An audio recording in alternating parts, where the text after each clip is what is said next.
And I'm back with the final bit of Turnabout Academy in Dual Destinies.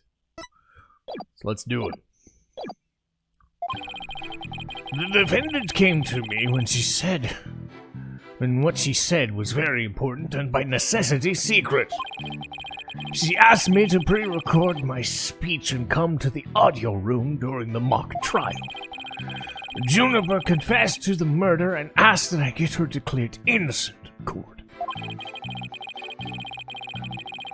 She also said I'd become an accomplice after losing my alibi during the pre-recording. But when I said I would protect Juniper, I meant it because it was the humane thing to do. Oh my, so you're saying the defendant threatened you? This has to be a lie. I mean, everything about it lines up too perfectly to be true. On this most consequential of occasions, let me be perfectly frank. Juniper has truly taken to heart my teaching that states the end justifies the means. I don't believe you. When she asked me to defend her, she said I must also prove her two friends innocent. Her two friends? The witnesses? Correct! You, O'Connor, and Robin Newman. I was to ensure that all three walked free. All three were to achieve their dreams. That was the result that Juniper was seeking. And she was even willing to threaten me, her own professor, to that end. You, no doubt, had high praise for her ruthless tactics. Yes, well, this is why I vowed to vigorously defend her despite her threatening me. There was a time when lawyers merely sought the truth if they wished for victory in court. But, alas, those days are over. Now, in the defense of justice, order, and all that is good, the ends justify the means. I am so sick of hearing that phrase. Though it truly grieves me so, I must tell you this. Forsake the truth if it is victory you seek. Steel yourself in this new courtroom reality. Does it? He's gonna regret dragging those dismal, depressing ideas in here. Since he's already surrendered to the dark age of the law, it's up to me to fight it. Why so silent, Sykes Dono? Something the matter? This is a court of law. It is no place for long-winded talks about idealistic principles. That's why I'm gonna let the evidence do the talking. Let's not get carried away now, Miss Sykes. It will not do to have you two attempting to discredit my doctrine. Do not force me to rectify the situation. No, go ahead and rectify it. Only if I lose and you win, that is. Okay, so tape recording.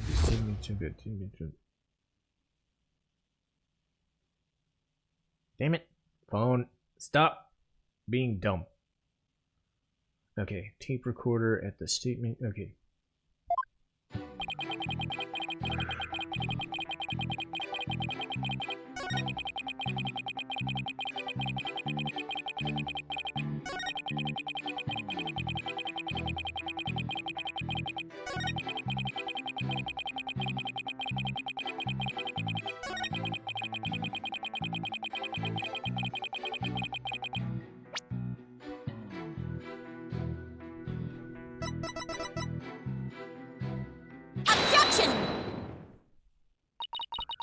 So let me get this straight. You were trying to help Miss Woods? Pfft, that's nothing but a bold-faced lie. Or a bald-faced lie, no offense, Your Honor. Such defamation of my character and your hair follicles, Your Honor. It is an outrage. Miss Sykes will clarify her statement and leave my hair follicles out of it. Of course, Your Honor. Please take a look at this. The witness gave this tape to Mr. O'Connor. Then he slyly whispered, "Take this to the police and tell them you found it." There was no whispering, slyly, or otherwise involved. I simply did it out of kindness. Objection! The tape contained our client's voice. In short, it is incredibly damaging evidence. Why would it even exist if the witness wasn't trying to pin the murder on the client? They say the road to hell is paved with good intentions, but not yours. You never had good intentions, only lies to protect yourself while blaming another. You, Professor, are the embodiment of the dark age of the law.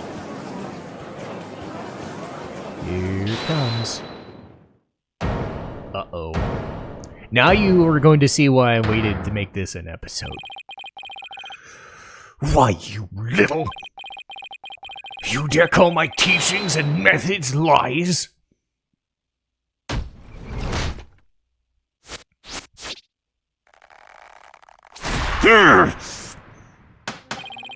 Famous Legal Academy is a proud institution. It's the most powerful in the world. You'll never forget what true education and lawyering means when I'm through with you. Professor Means, what's with your hair? Quiet! No talking in class. Ow!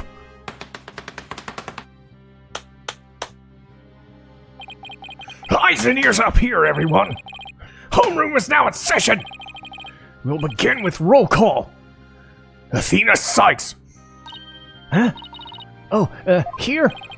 Follow justice. Fine. I mean, here. Fool! The proper response is here without any extraneous information. Ow! I mean, here. Next, Your Honor. Here. See, class, this is the proper way to answer. Simon Blackwell. I said Simon Blackwell. Are you deaf? Are you here or not? There's always one, isn't there? Well then, I'll just mark you absent. Now get out of my class this instant. Get out? Very well, if that's your wish. Who am I to defy my homeroom teacher? Is that such a good idea? He is free of his shackles. It just so happens I was a member of my high school's disciplinary committee. But is it really so shocking? Consubulary lapdog, the teacher's pet. What a malleable mutt you are, Fulbright. Very good, Bobby. You just earned yourself a gold star and promotion to head disciplinarian. All right. Class is now in session. Why do I have the sudden urge to go to the nurse's office with a stomach ache?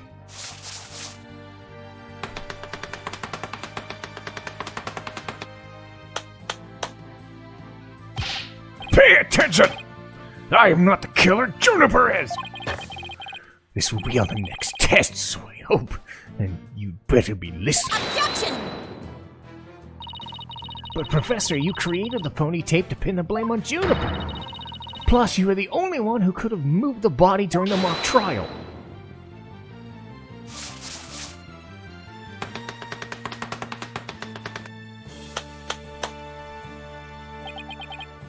Athena, you disappoint me so! To think you would label me a murderer!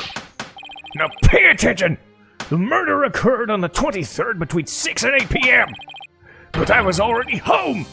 So how could I have been involved in the crime? Objection! Professor Means, can you really prove you'd already gone home? Can you prove that I was still at school? No. No, I can't. So you admit it. Well, you just earned your extra credit for your honesty. But you've also earned lavatory cleaning duties until you graduate. I know, I do enough of that at the office.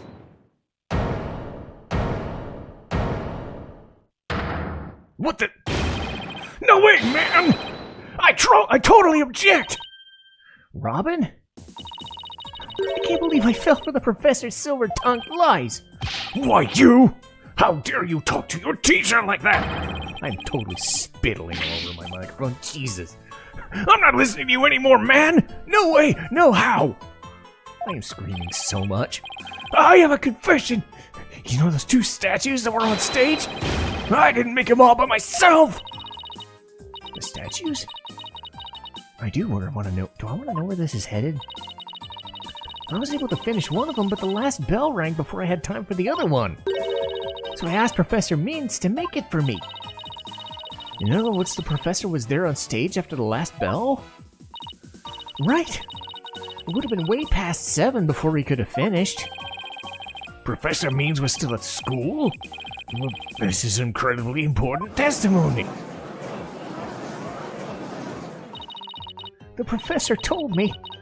I'll take care of it. I thought my parents would let me be an artist if she said I'd make both statues myself. I'm so sorry for not telling the truth! Quick!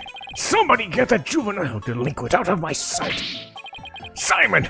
You're head honcho among the delinquents, do something! And who's in charge of the class pet? Not interested. But if you want a class in swordsmanship, I'm your man. And of course, only real blades would do. No swords at school! All weapons will be confiscated! Nurse! Nurse! Where's a school nurse when you need one? It would seem Sykes don't know sees a showdown, Professor. In which case, would you do well to draw your sword and your staff quick as lightning? Very well. I'll just have to prove my innocence myself.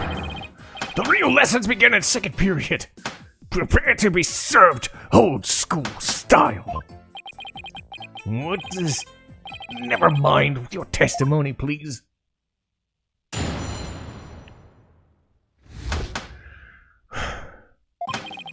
Now pay attention! Robin took over half a day to complete one statue. I, however, finished most of the other statue between 7 and 8:30 p.m. The defendant Juniper saw the 2 statues with her own eyes at 8:30. Completing a statue so quickly meant I would not leave the stage for a single second. How could I have possibly had time to go to the art room and commit murder? You're saying the defendant finished the statues? Precisely! She said so herself at the detention center yesterday. The defense team was there and heard her say so. Don't try to deny it.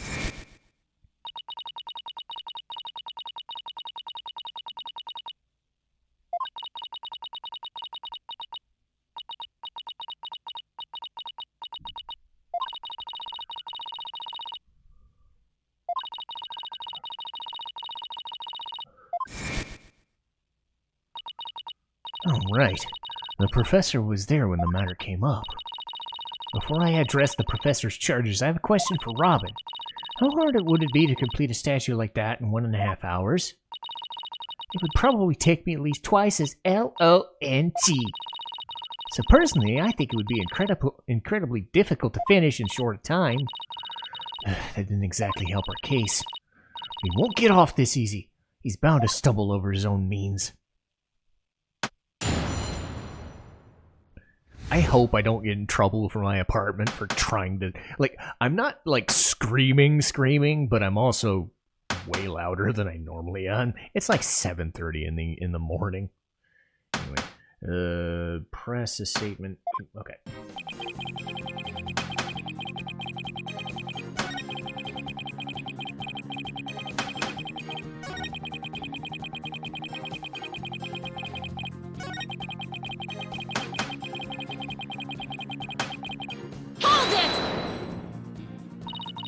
Why were you in such a hurry? In the legal world, your body is your capital. The early bird gets the worm.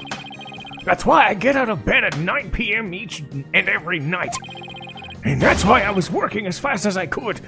I didn't want to miss my bedtime. Or get into bed, okay. Well, ready to concede I never left the stage? Well, Miss Sykes, do you accept the witness's claim?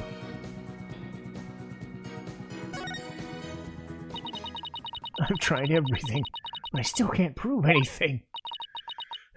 Guess I concede. I couldn't hear you. Say it louder this time! I concede that Professor Means never left the stage.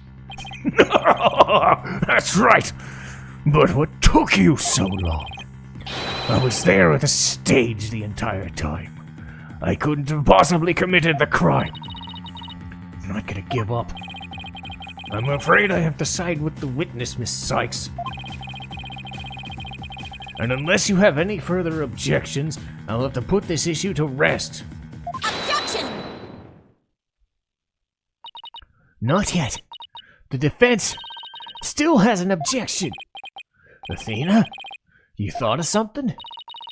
Well, as I said, not yet. Oh, so it's time for that legal smoke and mirrors? Not yet. It's not time to quit. It's at times like these where it seems like there's no way out that you have to. Yeah, have to turn the case upside down. Instead of focusing on whether Professor Means could have gone to the Arbor, I should focus on how he could commit the murder without going there.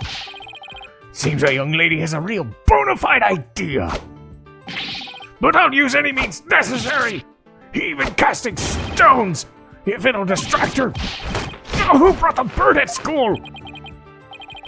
Sykes, if I hear one word of your usual jibber-jabber, I shall have your head. The murder occurred in the art room, yet the witness was on the stage. How do you propose to fill the vast gap between those two facts?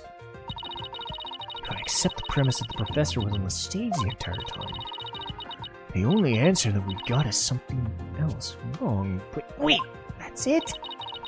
Every last one of us made a huge mistake. We were totally wrong about the crime scene. If Professor Means was on the stage the entire time, then he must be the killer.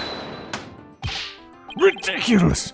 The defense has become utterly incoherent. Objection! No, it's just the murder wasn't committed where we thought it was. Continue, Sykes Dono. Okay, the murder was actually committed here. Take that! The greatest riddle of this case has been how the body was moved from the art room. But if the murder occurred on the stage, that means the body never moved at all.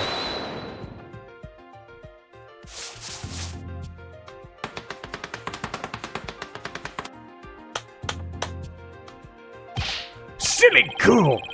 When the body was found, there wasn't a drop of blood on the stage floor. Surely there would have been some blood there if the murder was committed. There wasn't any blood on the stage, really? But there was something on stage at the time of the murder, not this bloodstain. Take that! It's true there are no bloodstains on the stage floor, but there was something on the stage that didn't have a bloodstain. And it would be this, the school banner. No blood would have gotten on the floor if it were under the victim when she was killed. Oh my, that's a compelling theory. Silence!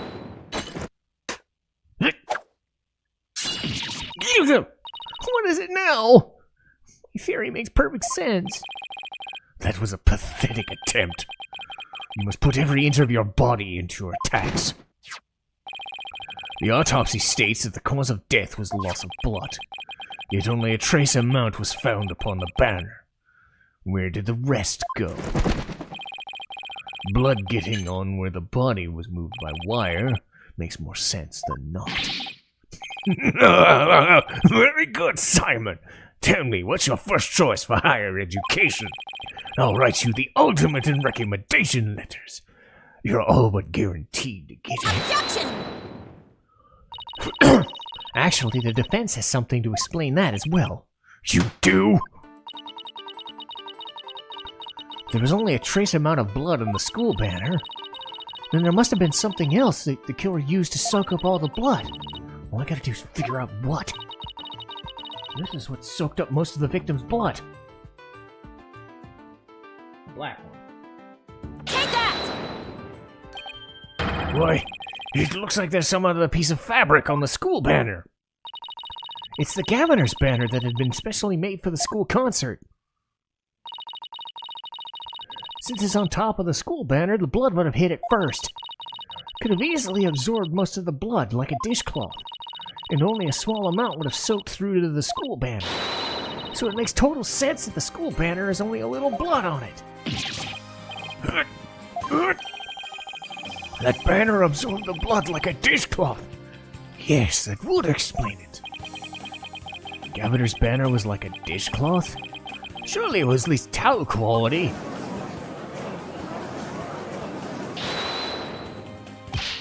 Simon, don't just stand there, do something! Silence! Sykes-Stone, you are learning to wield the blade quite well. But how will you respond when I come slashing at you like this? The remnant of a large bloodstain was detected in the art room. But why would there be blood there if the murder occurred on the stage as you claim? Objection! The bloodstain in the art room was faked. How? I'll tell you how. All it needed was something that could transport the blood upstairs. And that something was a piece of evidence we've just finished discussing. The killer used this to bring the victim's blood up to the art room. Take that! To think you'd stoop so low as to present mere garbage! It's only garbage because someone tried to destroy it by tossing it in the incinerator. That someone was most likely the killer seeking to get rid of crucial evidence. The killers used the wire to bring the blood-soaked Gaviner's banner to the art room. Then the blood was wiped on the floor to complete the ruse. It made perfect sense.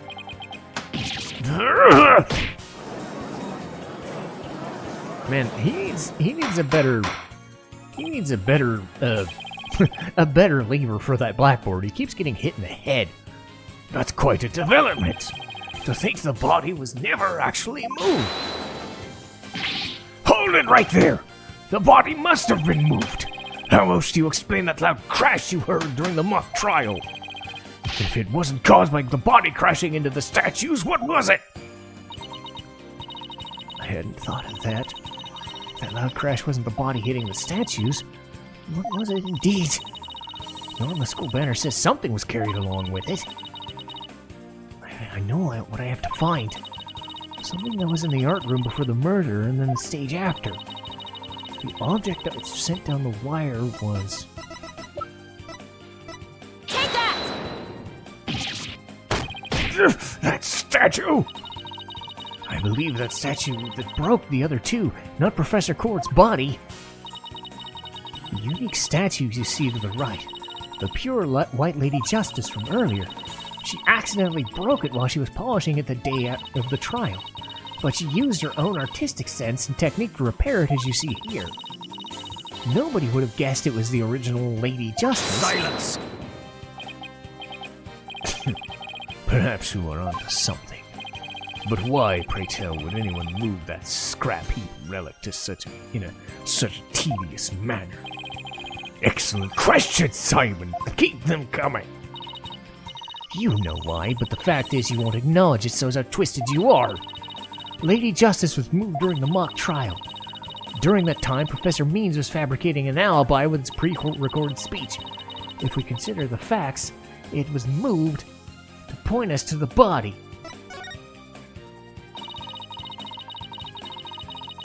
Professor Means used his pre-recorded speech to fake an alibi during the mock trial. He wanted to make it look like he couldn't possibly move the body. Moving Lady Justice was his way of pointing out the body and confirming and cementing his alibi. That's quite a persuasive argument. For a while there, I thought you weren't taking the trial seriously. Well done.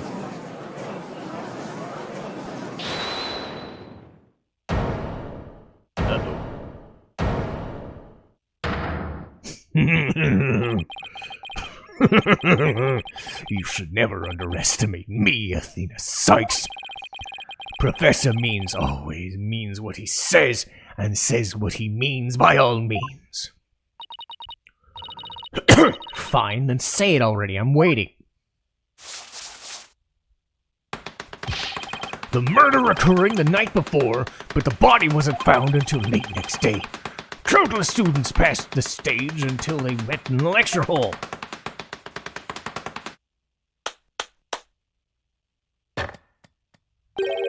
So answer me this. Why didn't anyone see the body that entire time? That can be explained by... Oh! If the victim was murdered on the stage and left there, the body would inevitably have been discovered. And of course, there was nowhere to hide a body upon the stage. This is not good. Our claim is getting close to beaten to a pulp. I know, but we've come so far. Consider yourself schooled. I couldn't have possibly killed anyone. The killer is none other than Juniper Woods. It always has been, and always will be. Just wait a minute. Poor Juniper. She will seriously regret having asked you to defend her. And to add insult to injury, you nearly had you convicted for murder. Surely you haven't forgotten that little farce or fiasco.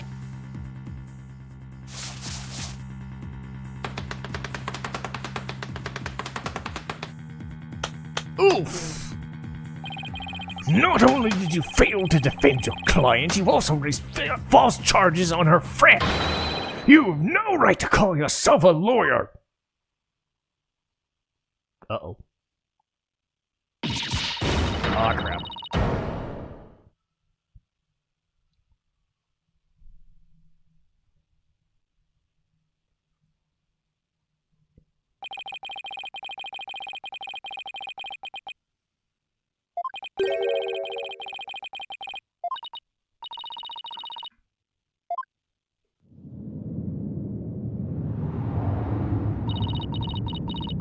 Don't tell me I failed once again.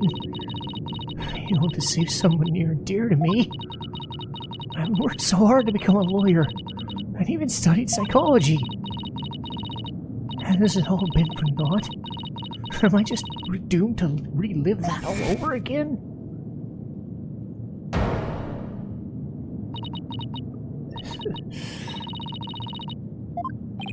Athena, what's wrong? Breathe in, breathe out, breathe in. Relax, Athena, breathe, breathe. It's not working. Everything's going dark. After all I've done, is this how it ends? Forgive me, Junie. I couldn't protect you like I said I would. What the? You leave Athena alone, man! She's the one who saved me! It was because of Athena that I could stop hiding and start living my life as a girl again. And she saved me, saved the friendship between you, Juniper, and I. I think you're an awesome lawyer, Athena. One of the best. But I raised false charges against you. That's not all. I've done seriously unforgivable things. What's the big deal? False charges are nothing to be scared of. And I'm not even mad at you. I should really be thanking you. You used legitimate means to expose my wrongdoings and gave me a chance to re-examine what was important. But what does it matter if I can't save Junie? I mean, the whole reason I've come so far is... Oh, damn. It's not over yet, Athena.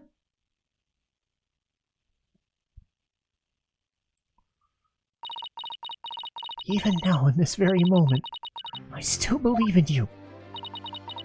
Junie, I know you better than most people, Athena. And I know you'd never surrender to the dark edge of the law like the professor did. Thank you, Junie, but I feel like I can barely breathe. I don't know what to do. Silence! Stop your bleating this instant. You look like an utter fool. Prosecutor Blackwell? There's one who awaits you, is there not? And that's the reason you studied very hard. Are you prepared to give up on all you've worked for thus far? It would not do to have you disappoint you know who.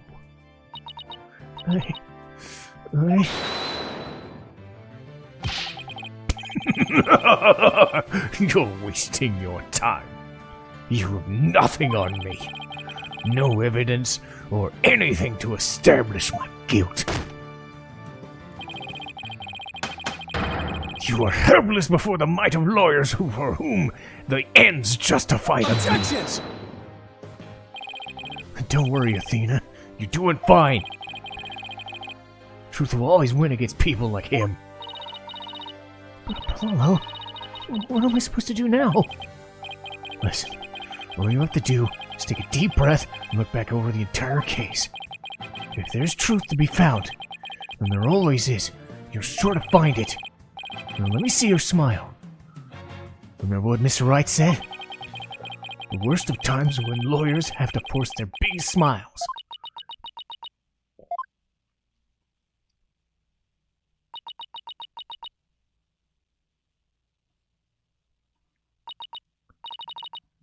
Thanks, everyone. You don't have to worry about me now. Worst of times when lawyers have to force their biggest smiles.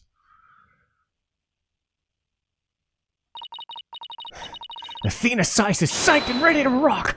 Prepare for your utter defeat. Here we go.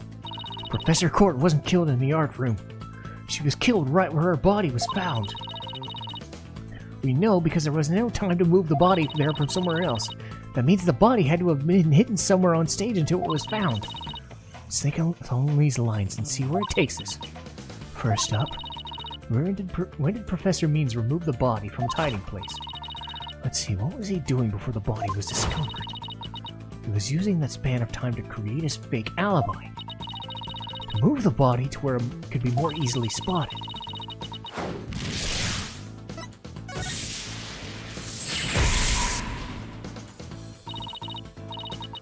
It was during the mock's trial.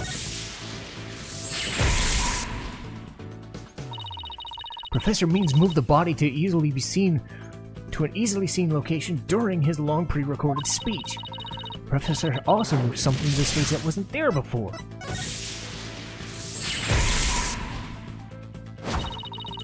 During the mock trial, he wrapped the White Lady Justice in the school banner and sent it zipping down the stage with a crash, killing two birds with one stone. He drew attention to the body, made it look like the murder occurred in the art room. Was there anywhere to hide a body on the stage? Doesn't seem likely. No, there had to be some place. Wait a second. I know about something that should have been finished but was only mostly done. Something was used to cover the body up, but it didn't draw undue attention because it looked like it belonged there on stage. In one way, no one would suspect there'd be a body. It was already inside.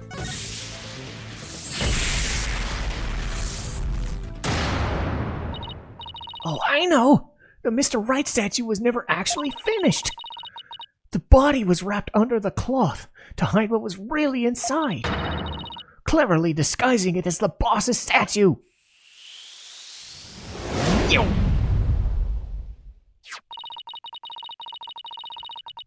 Miss Newman gave up on the Wright statue, yet Professor Means finished it in a single night.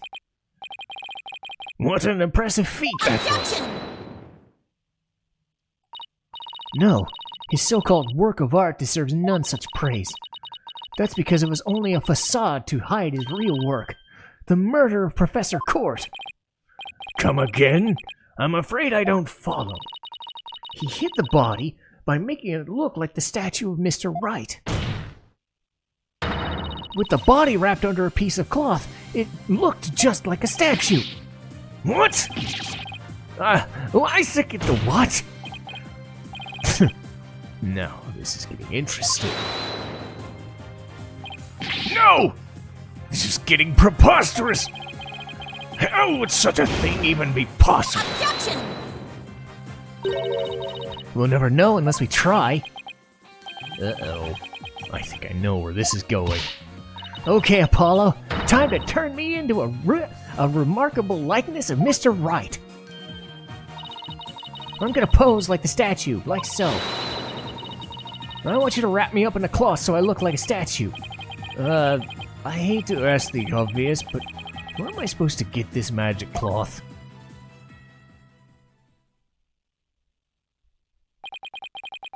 I'm afraid this isn't the right color, Mr. Justice. Well, given how sudden the request was, it's kind of the best I can do. Alright, I think that does it.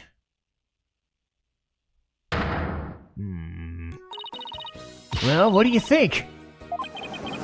Looks like some rando person to me. What if the statue's a pair of busts? Phoenix Wright has that spiky hair on the back of his head. Forget the hair, the statue's head is way bigger than your average person's anyway. Can't hand it to me for trying. Wait, that's it! The hand! Her arms were raised over her head, and there are dark bruises around her wrists. Yeah, she probably tied them up with something. Or she was tied up with something. Marks on her wrists indicated they'd been tied up. Apollo, tie me up in a new pose! Wait, you're not into this kind of thing, are you? No! Besides, it was your idea. Just tie your hands already. They were tied together, and I can't help but think they were related. How should I arrange myself?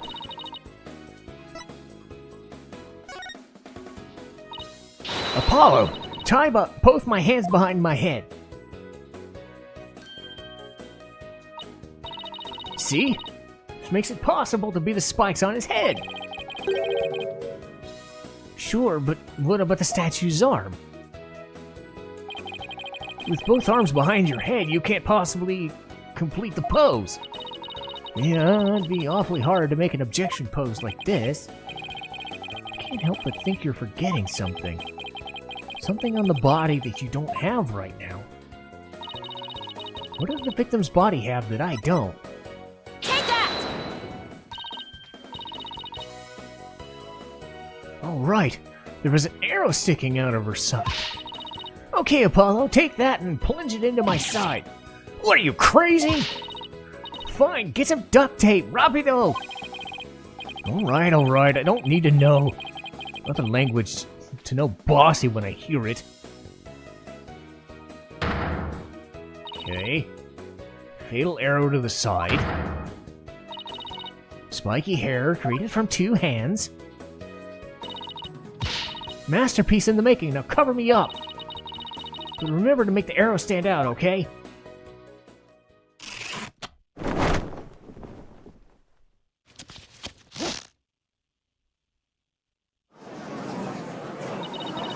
Mommy, the arm's too short. Remember your inner voice, dear. Nobody's buying it. The arrow's nowhere near long enough. But what else could you use for the arm? Still won't give up, will you? I must confend you, if only for your spirit and determination. Of course she's not giving up. After all she's put me through, she owes me an explanation, and one that makes sense. Disappoint me again, and the penalty will be doubly painful. I better get it right this time. Think, Athena, think. Mr. Court was murdered when she was stopped by the stage to see Professor Mead. If it wasn't premeditated, he must have used something close at hand. Apollo, show me those stage setup photos again. Like what, right now? Okay, hold on. Please be a photo. Arm and the statue could be... Take that! I got it! I know what he used for the arm for the statue! This is absurd! There's no such thing in that photo! Don't play dumb with me, Professor. It's that staff you have right there. Staff? This is the spear of a great legal warrior. Whatever, just hurry up and hand it to me.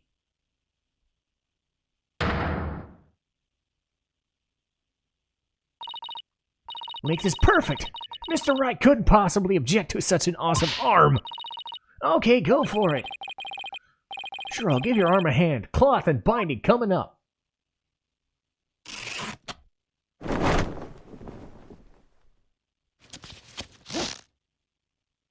Objection!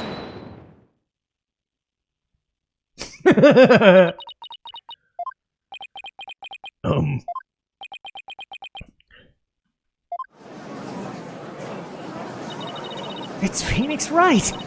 Look, it's the famous lawyer. That's definitely him. I'd know that pose anywhere. We did it, didn't we? Well, am I not the spitting image of the legendary Phoenix Wright? The man who will bring us out of the dark ages of the law into an era of brilliant golden light? I wonder what he has to say about this. I'm sure he's in the gallery.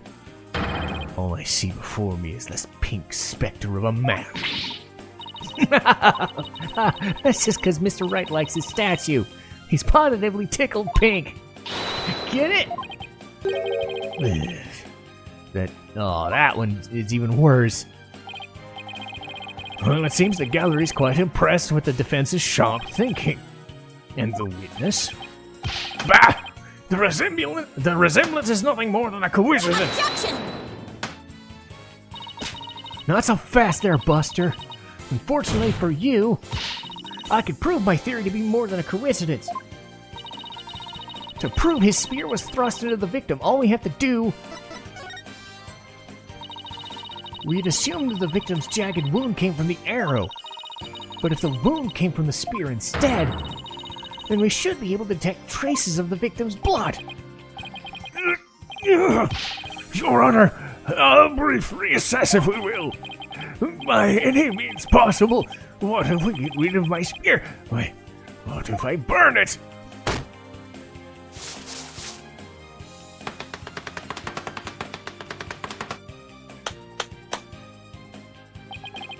If I do that, I'll be found innocent.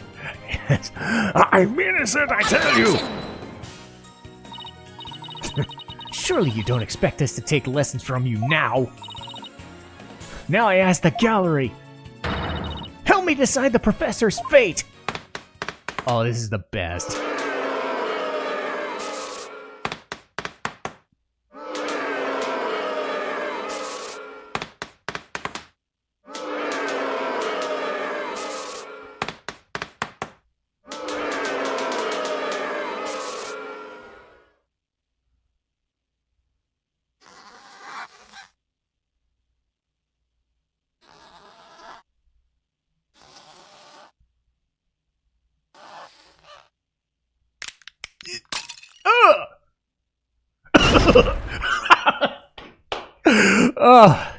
Oh god, this one.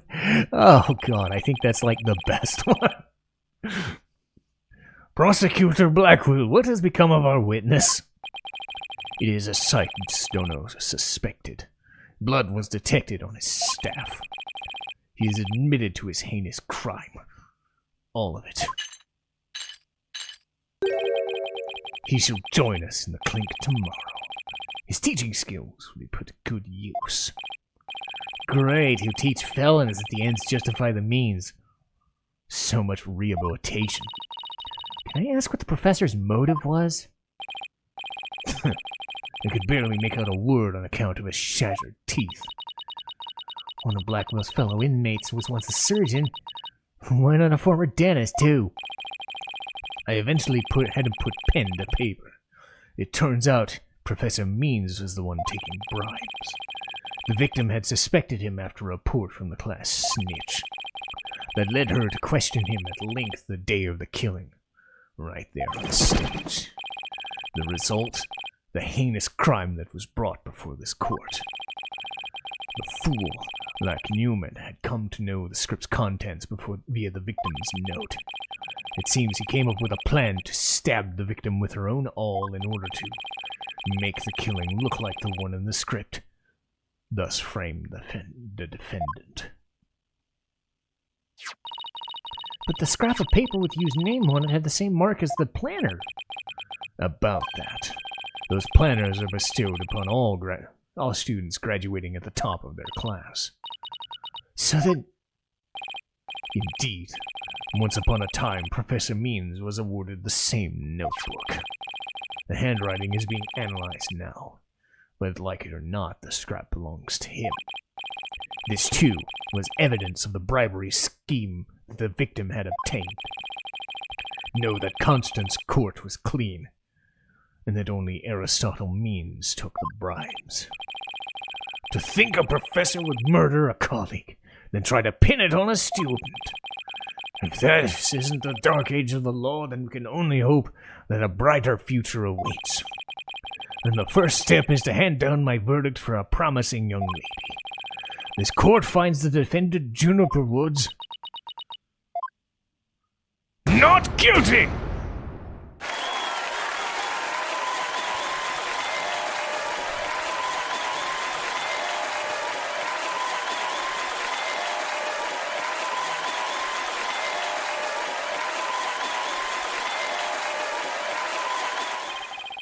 I wish you all the best on your road to becoming a courtroom judge.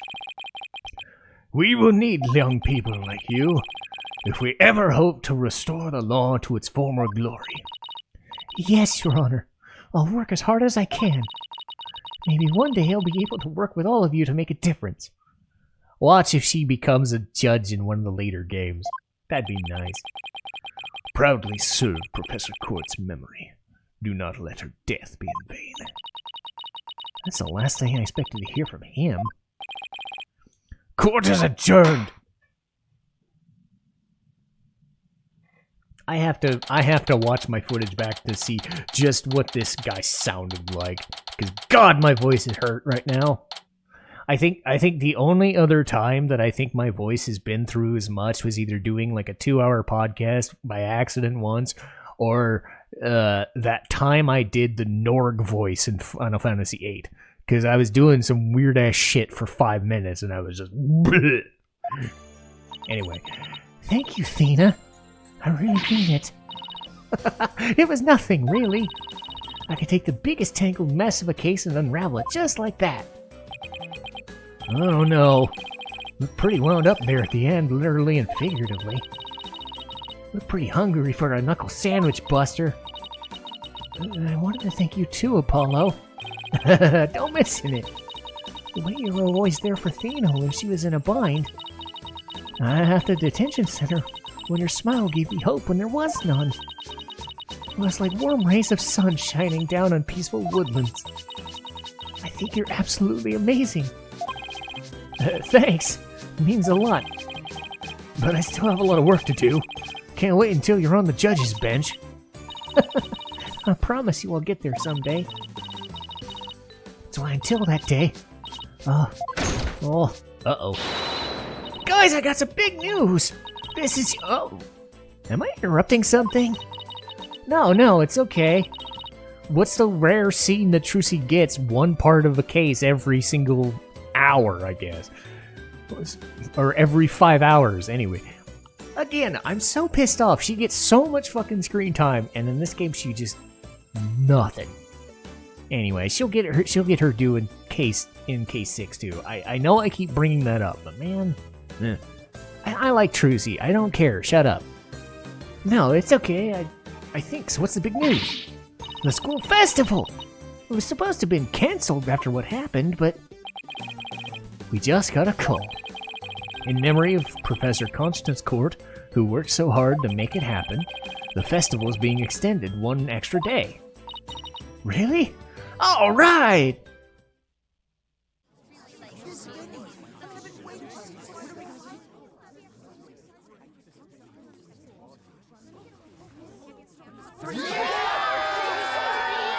We've got a special treat for all of you. A love letter for Themis Legal Academy. Achtung, baby. It's time for the Guitar Serenade.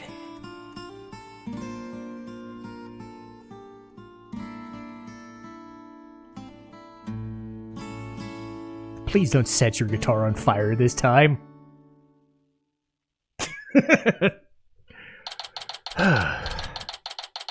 Couple of days later.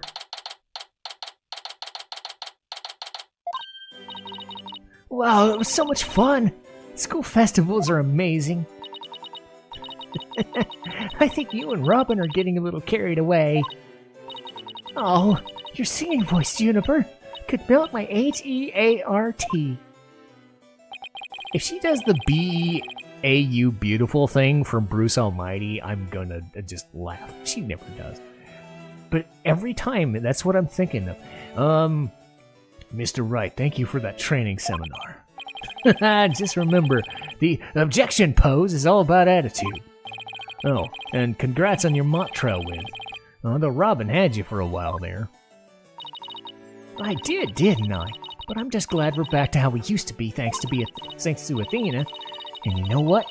I think I'll stick with becoming a prosecutor after all. I'm gonna make up for my mock trial loss by winning the real deals in court. Mock trial loss? What loss? Wait, did they reprise the trial and you won?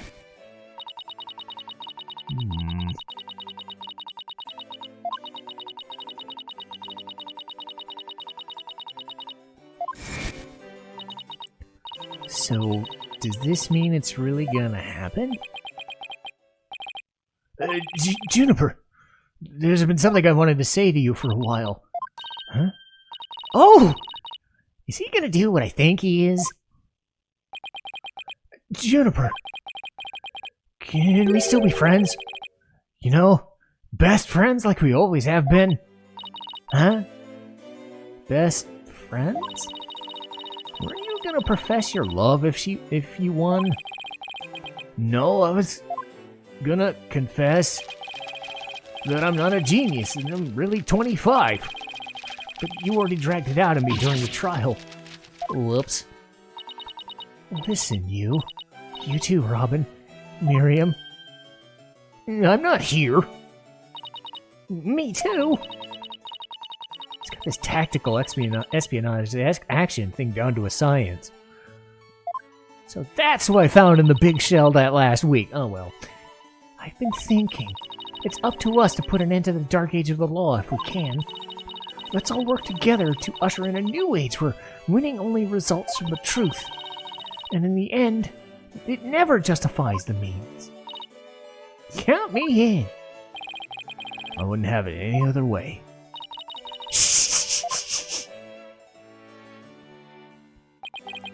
Best friends forever, huh? No matter what anyone says, nothing beats true friendship. You bet! What about your BFF, Apollo? Aren't you a bit old to be using that word?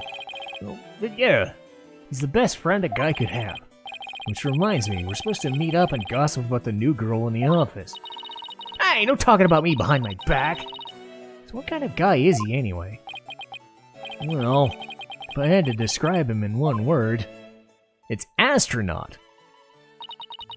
And so, after some slight arm twisting, Apollo promised to bring me to meet his friend. Unfortunately, my promise was never meant to be fulfilled. For not long after, their friendship was mercilessly severed by fate. And the bonds between us began to fray and unravel as well.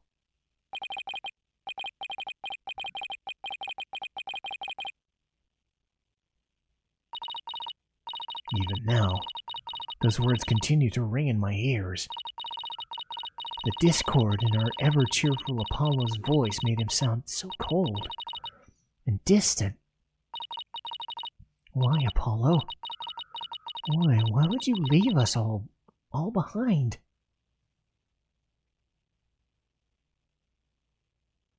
Yay! I don't have to scream anymore! Oh, thank God. Yeah! Oh boy. So that's it for case 3-3, or 5-3, excuse me. 3-3 is... 3-3 was the one in the cafe with the dude with the lottery ticket and the loan shark. Damn it! No. Anyway. No, we'll do 5-4 and 5-5 next time.